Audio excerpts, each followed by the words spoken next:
Hey, hello there. My name be Captain Lost and still haven't found me ship. Welcome back. What's that?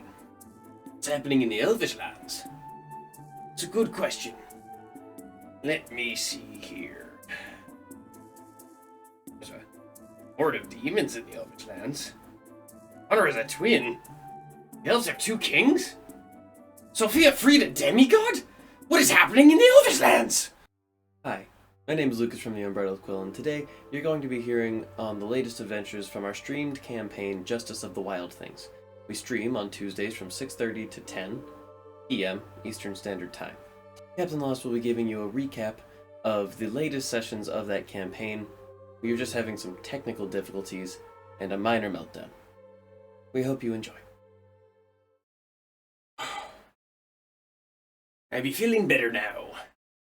I found me boot. So, what's been happening in the Elvish lands? Well, there's a lot to cover in a very short span of time. At the end of our last story, I described as a abyssal portal opened up over the glades outside of the city of the Phantom Halls, casting a deep crimson light across what was about to be the bloodiest battlefield the elves had seen in millennia. Well, sure enough, the demons came true. They came true 10 times the number of elves. There were over 100,000 demons of varying sizes, winged and tailed and horned and mangled, strong and scrawny, throwing magic and weapons and cold black abyssal flames. As the fight broke out, the elven armies combined into a force merely a fraction of that size, but bolstered by the presence of the dragons following Lord Davarus, as well as the treants and the ashen seers of the Elvish lands. The Fey creatures have no choice other than to fight the demons alongside the elves.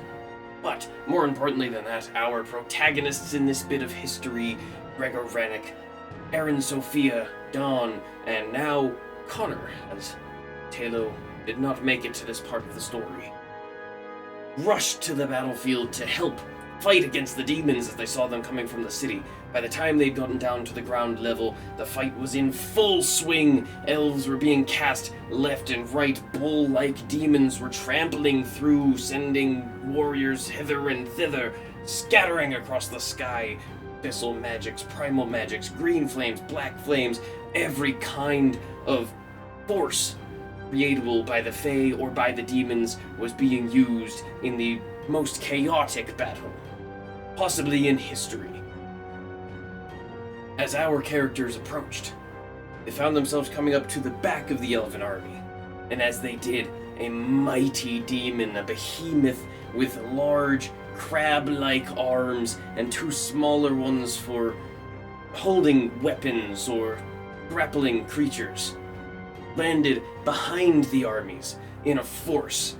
Dozens of these behemoths suddenly flanking the elven forces, threatening a full loss on the elves' part. But our party was bold. Gregor was the first to stand up, slashing against the thing as hard as he could with his glaive, and though he cut deeply into it, it wasn't enough to kill the creature. As it grabbed onto him, squeezing most of the life out and lifting him off the ground, Liana rushed in to graze his foot, imbuing her touch with divine energy, healing Gregor so that he may survive another round, and with blasts of lightning from Connor and druidic magic from Sophia, every kind of power the party could wield, the creature was dispatched, and with that, the rest of them down the line fell, and the elves managed to pull out a draw. Mysteriously, the demons fled, rather than fighting tooth and nail like they ordinarily would.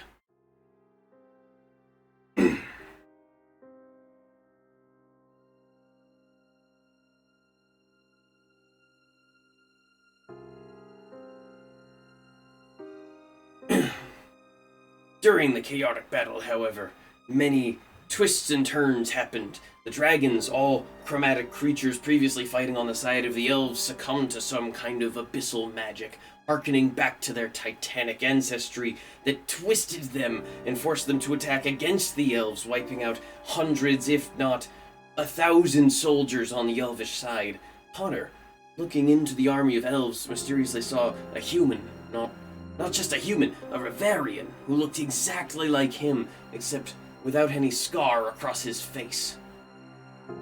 However, before any interaction could be held, before the party could decide what to do, Draconic Breath swept across the battlefield, forcing our characters into an unconscious state from the physical trauma of how much damage and exhaustion they had endured up to this point. Unbeknownst to the party, 3 days passed in their unconsciousness. The demons began to flee to the south, or perhaps hunt is a better word, as in fact they were heading towards the other elvish cities, determining the Phantom Halls too difficult a path to attack. At that time, Erin Kalea, Sophia's mother, began building a barrier starting at the battlefield and erecting earth from the ground to form a wall of primal energy that could keep the demons out of all of the elvish lands, but it quickly became a race against the demonic horde to try and build the barrier faster than they could travel. Well, something only attainable by elvish druids. Upon waking up, Dawn and Sophia found themselves mostly recovered, if a bit banged up and bruised. However, Connor lost one of his eyes, and Gregor lost one of his legs. Of course, the newly appointed councilman losing his leg was viral news that spread across the city, and he very quickly had 3 options for replacement legs just below the knee, and he decided to keep all of them, use them interchangeably. It's awfully versatile, so I can't really fault him for it. In the battle, it was discovered as well that Dawn's father had rushed down in his former guard armor, donning a sword he hadn't wielded in years, attempting to fight back against the demonic horde. However, he was rusty. His skills had dulled over time, and as he rushed in to fight, he was overwhelmed. Dawn, in this moment, not willing to lose her father so soon after just having him back, but knowing that the elves hadn't seen the miracle of resurrection in centuries, prayed desperately to Nokiri for some kind of help or guidance.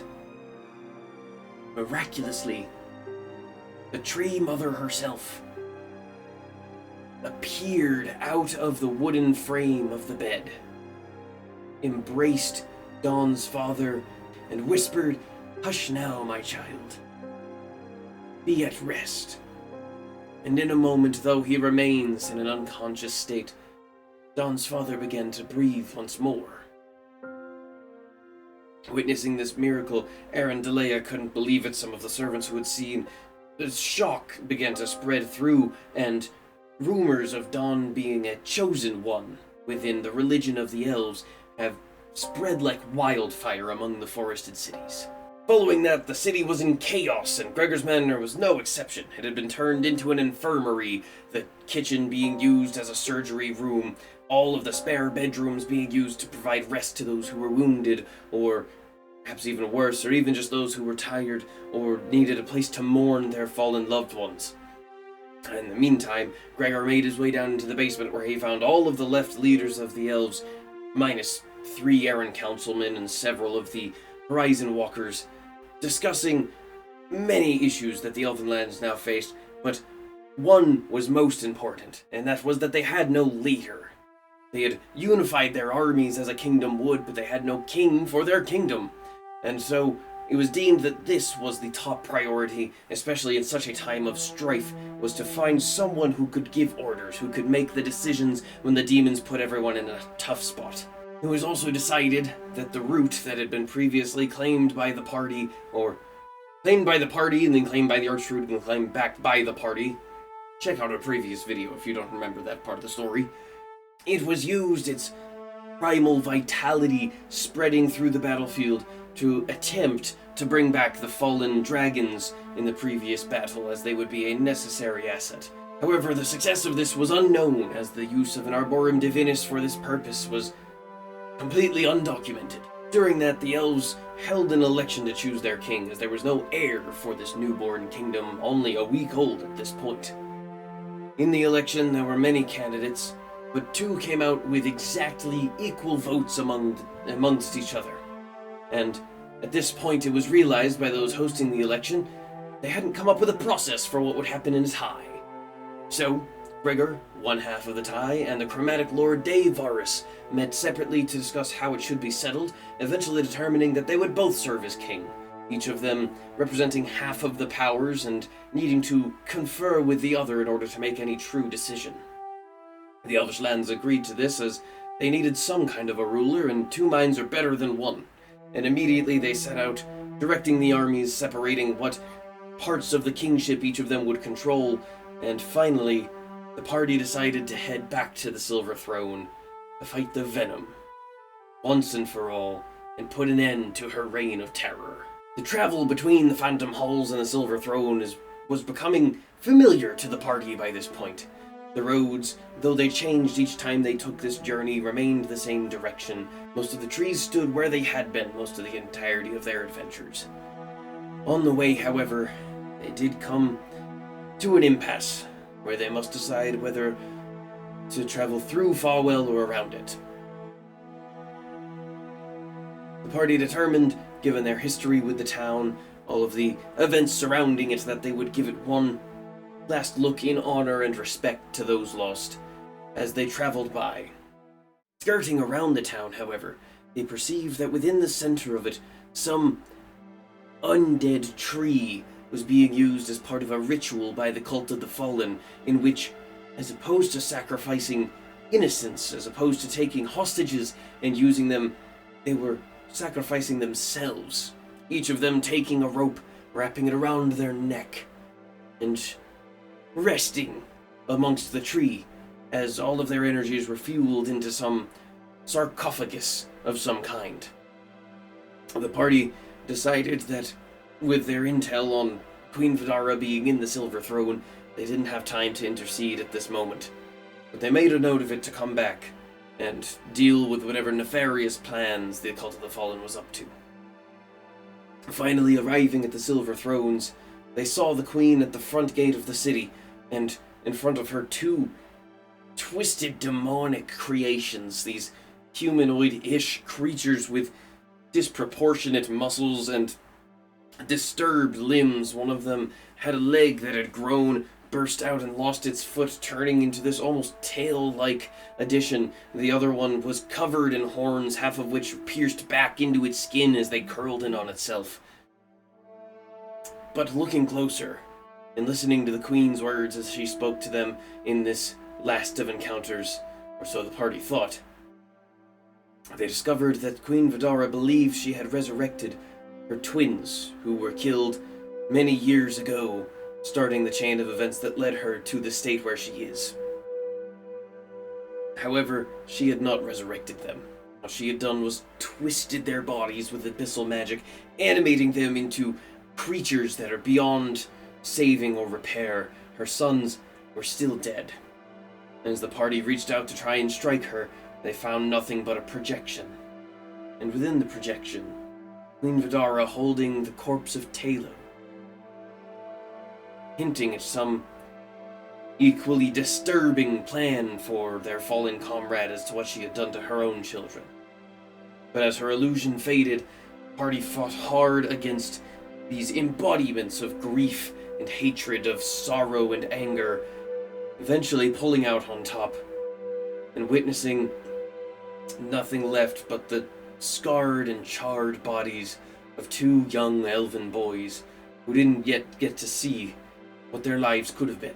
On their way out of the city, they left as it fell into ruins, Queen Vidara evidently demanding the demons lay it to destruction, the demons listening as they are wont to destruct to begin with, and to add on top of it, the party was joined by a dragon in this fight to hold off the demons while they fought the Queen. However, this resulted in the Silver Throne, a once proud city of silver and hope and purity, being reduced to rubbles, with naught but a single tower of the palace still standing. As they camped out at the North Camp, where they had long ago rejoined Ian for their second meeting before stealing the heart of Zurich from the Queen before her identity had been revealed, Sophia changed her form into a bird, flew south to the town of Falwell to investigate what was going on there. Looking into the sarcophagus, she had a horrifying realization. Within this large tomb was the body of Brother Arno, the fallen priest now becoming a god of the Cult of the Fallen, and it appeared that whatever ritual they were doing was transferring the energy of souls of their own believers and followers into the corpse of this slain cleric. Returning to her party, they quickly decided that something needed to be done, that the Cult of the Fallen couldn't just be left to complete their ascension, for who knows what kind of god this man would turn out to be, and certainly an evil god is not what the Elvish lands need right now. So, heading south to the town of Falwell, a fight broke out, but the party was clever. Much like I myself have once used coin or persuasion or manipulation of favors to turn the off-duty guard or rival sailor into a temporary ally. The party notified Queen Vidara of the location of the Cult of the Fallen, knowing that she still hated them for what they did to her sons. And so she showed up, personally to try and slay them as well, and with the power of horrifying demonic imbuement, the party won without any struggles, destroying the undead tree and taking the sarcophagus for themselves, to be kept safely at the manor of Gregor, deep within the basement next to the heart of Zurich. It was a very evil basement. In the last stretch of our story for tonight, one of the most tense situations of immense conflict within our party of heroes has been created once more, putting would-be friends and allies who have risked their lives for each other at odds, wondering whether or not they can really trust each other when the adventuring gets tough. It all started when Connor revealed that he had drawn a teleporting circle within Gregor's manor, meaning that they could simply teleport back using his newfound or newly awakened sorceress powers to travel through the lightning and the storms in the skies. As they appeared in this empty room, the sarcophagus in tow, Gregor sent it down to the basement to be kept next to the heart and assigned his 3 most loyal and most skilled guards to watch over the sarcophagus. They then went to speak to the High Priestess to see if she could glean any information about runes that they had seen along the tomb, about Brother Arno himself and perhaps what exactly the ritual was, or maybe even about the Heart of Zurich, just some divinely inspired person who may have a better grasp of these demonic and necromantic practices. In this time, however, the corpse of Brother Arno brought with it a spirit. Whatever remains of his mortal soul twisted into some apparition that follows his corpse, not free to roam into the afterlives and beyond. And it spoke to Sophia as she rested in her room, appearing out of the shadowy corner, offering a trade. As Sophia desperately tried to comfort Elysia, who was sat on the bed, still unresponsive, staring blankly, her skin pulled to the touch like a corpse itself, Brother Arno stated that he had no real use of her. That her inclusion in the practices that happened a month ago in that temple was equivalent to a mistake, a misguided follower of his that frankly deserves to be punished as he believes. But he does not yet have the power to punish his own followers, as he is not yet a god. But what he does have the power to do is remove curses and magic that they place upon other mortal creatures. And so, Sophia asked what it was he was asking in return. Smart not to agree to anything especially proposed by such a nefarious figure until you know exactly what you're paying for. The deal was this. Brother Arno would break the connection between the high priest of his cult and the young girl Elysia, returning her soul to her body safely, whereas other methods may leave her soul to drift off into the afterlife, or turn her soul into a ghost forced to peruse the material plane, haunting memories that only a child could understand. And in return, Sophia had to get his corpse and his tomb out of the city, as nothing that he was attempting to accomplish could be done as long as he was trapped in a nobleman's basement. In truth, Sophia didn't think very long. In a few moments, she agreed to it. They discussed the specifics, and eventually, she tried to speak to Dawn to ask for help in this quest of hers. As they were having this conversation, Ian awoke and began to ask them what exactly it was they were talking about, but Dawn had not yet been told, as Sophia didn't want to implicate her in the crime. Dawn at this point left, going to chase after Connor, who had noticed she was acting weird and began to flee as this evil was introduced, and suddenly one of his companions didn't seem like themselves. He worried of possession or corruption or some other mind-affecting magics. And in that time, Ian agreed to help Sophia, understanding her care for the young girl, and perhaps motivated by his own care for Sophia. And so, the two of them headed down, Sophia wild-shaped small into a spider to hide, and Ian, claiming that he was searching for booze from the wine cellar, knocked out all 4 of the guards that Gregor had appointed, then knocked himself out before anything had happened so that he wouldn't be a witness to whatever it was Sophia had to do. Sophia placed her hand upon the coffin, and with the magic of Brother Arno and the power he had attained to this point, it vanished, appearing where Sophia willed it to be, within the temple of the Cult of the Fallen, the one which they had previously escaped but a month ago, where they first found Sophia. Almost a poetic turn to the story. Meanwhile, as Dawn chased Connor through the city, trying to ask him why he was freaking out, suddenly his twin appeared out of nowhere with a flash of lightning, threatening to blast Dawn, for he had been alerted somehow through the magical connection Riverian twins have that Connor felt he was in danger. Asking his brother, who had just met him in this moment, if he felt safe, learning that he didn't, both of them vanished, teleporting miles away, hundreds of miles away, to the kingdom of Riveris, where the two of them had a mutual space, although Connor had never known that his twin Alec had ever been here. And finally, as Sophia returned to her room, looking to Elysia, as the guards began to discover that something had happened, as Gregor began being alerted that the corpse had vanished mysteriously, she found Elysia confused, questioning where she was, asking Sophia, referring to her as her sister, where they were. And Sophia, not knowing how to respond when the child asked when they could go back to Falwell to see her family, to retrieve her dolls, Sophia informed the young girl that her father and her mother had passed away. And as the child, unable to comprehend that her parents and the rest of her family had been lost, denied it, vehemently retreating to her bed, curling up, crying, unable to process the immense grief of this devastating news. And unfortunately, that is all the time I have for you tonight. Stay tuned in a few weeks for the next recap, where we shall discuss how they progressed from here, how it was discovered that Sophia was in fact the one to free Brother Arno, and what consequences lie for her for such an act of treason among the fledgling elven kingdom. Alright guys, that was the recap from the beginning of Act 2 of our campaign.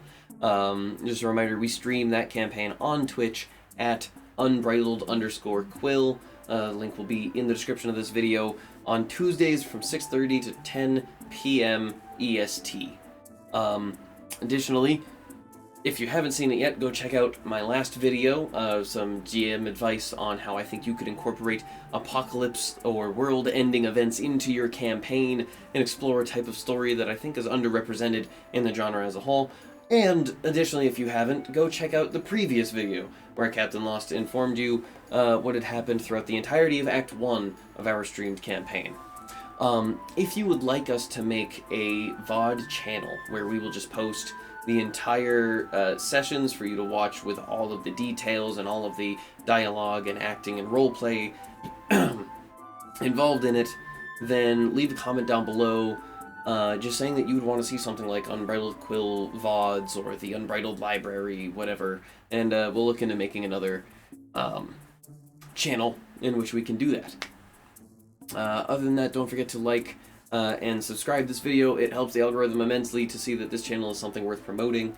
And as always, have a great week. Keep telling stories.